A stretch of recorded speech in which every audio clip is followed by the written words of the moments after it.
Hey guys, welcome back to my YouTube channel. So இன்றைக்கி நம்ம அமேசிங்கான 3 ஸ்டடி டிப்ஸ் தான் பார்க்க போகிறோம். இப்போ வாங்க டைம் வேஸ்ட் பண்ணாமல் வீடியோக்குள்ளே போகலாம். ஃபர்ஸ்ட் ஒன், தி 20 செகண்ட் விஷன் ரீசெட். நம்ம படிக்க ஸ்டார்ட் பண்ண 30 மினிட்ஸ்லேயே நம்ம கண்கள் அசந்து போயிடும். ஆனால் வெயிட் பண்ணுங்கள், இதுக்கு ஒரு சிம்பிளான சயின்ஸ் ட்ரிக் நான் சொல்கிறேன். இதுக்கு நேம் தான் 20-20 ரூல். லைக் உங்கள் கண்கள் டயர்ட் ஆகிட்டுனா அப்போ உங்கள் 20 செகண்ட்ஸ் உங்கள் விண்டோ வழியாக இருக்கிற மரத்தையோ இல்லைனா வேறு ஏதாவது ஒரு திங்ஸை பாருங்கள். பட் அது உங்களை விட தூரத்தில் இருக்கணும். அப்புறமா ஒரு 20 செகண்ட்ஸ் பிளிங்க் பண்ணுங்கள். தென் மறுபடியும் கண்டினியூ பண்ணி படிக்க ஸ்டார்ட் பண்ணுங்க. சயின்டிஸ்ட் இதுக்கு ஐ ஸ்ட்ரெயின் ரிடக்ஷன்னு சொல்கிறாங்க. ஸோ தொடர்ந்து ஒரே இடத்த பார்த்துட்டு இருக்கும்போது நம்ம ஐ மசில்ஸ் டயர்ட் ஆகிடும். ஸோ டிஸ்டன்ஸில் இருக்கிற ஒரு பர்சன் ஆர் திங்ஸை பார்க்கும்போது நம்ம கண்கள் மறுபடியும் ரிலாக்ஸ் ஆகிடுது. இந்த ட்ரிக்கை ட்ரை பண்ணி பாருங்கள், கண்டிப்பாக உங்களுக்கு பெனிஃபிட்டாக இருக்கும்.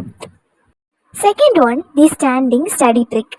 நீங்கள் ஒரு சப்ஜெக்டை 10 நிமிஷமாக படிக்கிறீங்க, 20 நிமிஷம் ஆகுது, 30 நிமிஷம் ஆகுது, அப்புறம் என்ன தூக்கம் வர ஆரம்பிச்சிடும். இதை ஒரே ஒரு ட்ரிக் மூலமாக நம்ம ஃபிக்ஸ் பண்ணலாம். நீங்கள் தூக்கம் வர மாதிரி ஃபீல் பண்ணிங்கன்னா ஜஸ்ட் எழுமின்னு ஒரு 2 பேஜை படிங்க. நீங்கள் நடந்துகிட்டே கூட படிக்கலாம். ஸோ மறுபடியும் நீங்கள் ஃப்ரெஷ்ஷாக ஃபீல் பண்ணுவீங்க.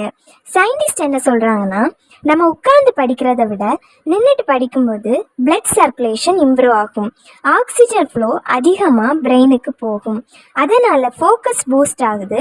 ஸோ படிக்கிறதெல்லாம் ஈஸியாக மைண்டில் ஸ்டோர் ஆகுது.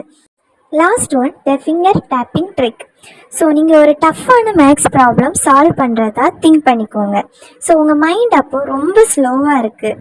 இதுக்கு சயின்ஸில் ப்ரூவ் பண்ண ஒரு ட்ரிக் நான் சொல்கிறேன்.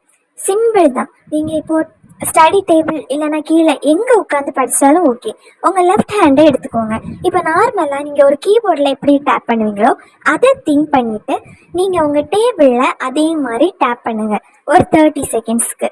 அது முடிஞ்ச அப்புறமா ரைட் ஹேண்டையும் அதே மாதிரி பண்ணுங்கள். ஸோ நியூரோ சயின்டிஸ்ட் என்ன சொல்கிறாங்கன்னா, இந்த மூமெண்ட் நம்ம பிரெயினுக்கு சிக்னல் அனுப்புதான். ஸோ நம்ம ஃபோக்கஸ் பூஸ்ட் ஆகுது. இது நம்ம மெமரி பவரையும் கான்சன்ட்ரேஷனையும் இம்ப்ரூவ் பண்ண யூஸ் ஆகுது. ஸோ இந்த ட்ரிக்கையும் யூஸ் பண்ணி பாருங்கள். ஸோ கைஸ், நம்ம வீடியோ உங்களுக்கு யூஸ்ஃபுல்லாக இருந்திருக்கும்னு நினச்சிங்கன்னா வீடியோக்கு லைக் பண்ணுங்கள், உங்கள் ஃப்ரெண்ட்ஸுக்கும் இந்த வீடியோவை ஷேர் பண்ணுங்கள், நம்ம சேனலையும் சப்ஸ்கிரைப் பண்ணிக்கோங்க. தேங்க்யூ.